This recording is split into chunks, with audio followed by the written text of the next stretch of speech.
The tragic life of Hollywood's golden girl, who has been described as vulnerable and easily destroyed, has been examined in a revealing Netflix documentary.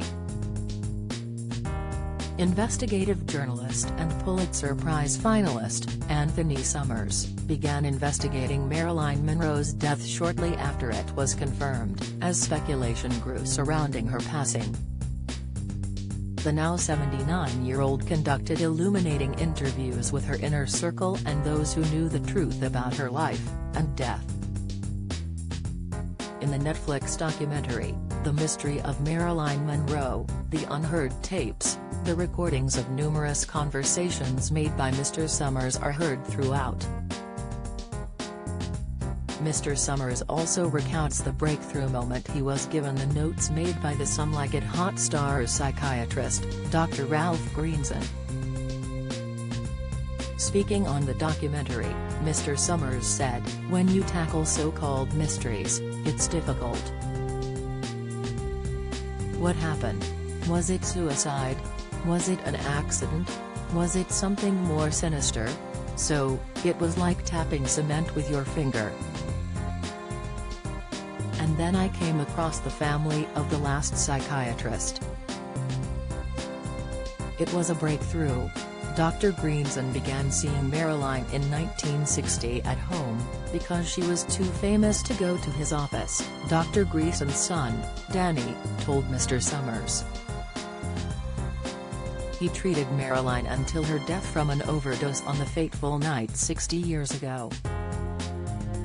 Mr. Summers continued, Dr. Ralph Greenson, the Hollywood psychiatrist, treated and befriended Marilyn in her final years, just before her death in 1962. At the time, Ralph was dead. He had left her a widow, Hildy, and his daughter, Joan, and his son Danny. They were really helpful interviews that gave me a real insight. Dr. Greenson's papers revealed that he had concluded that Marilyn was not schizophrenic, like her mother, Gladys, who was institutionalized when her daughter was young. Instead, Dr. Greenson concluded she was masochistic, someone who garners sexual pleasure from pain or humiliation. As a result of her mother being sent to a mental asylum, Marilyn was sent to foster homes and an orphanage which Dr. Greenson found had scarred her. Dr. Greenson also described Marilyn as a waif, a child without a home, enough food, or care, seemingly finding that her life began as tragically as it ended. Mr. Summers continued, Hildy allowed me access to many of Dr. Greenson's papers, his letters, which were gold dust. He thought that Marilyn had a tendency to paranoid reactions. However, she wasn't schizophrenic, and her paranoid-like reactions are more masochistic. Greeson thought that the tendency towards acting out of the orphan girl rejections seemed to him central. She was a waif. Marilyn's troubled childhood was a time that the grown woman was never going to forget. She spent time in 10 foster homes, 2 years in an orphanage, another foster home, 4 years with a guardian when her mother was packed off to a mental asylum.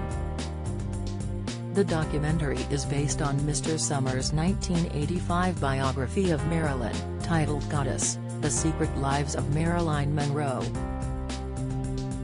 Following her death in 1962, Los Angeles District Attorney, John Van de Kamp, reopened the case 20 years later.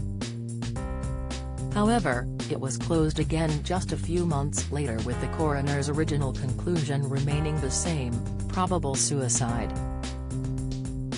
A hotly anticipated film of Marilyn's life called Blonde, starring actress Ana de Armas, is due to be released next month. The documentary, The Mystery of Marilyn Monroe, The Unheard Tapes, is available on Netflix.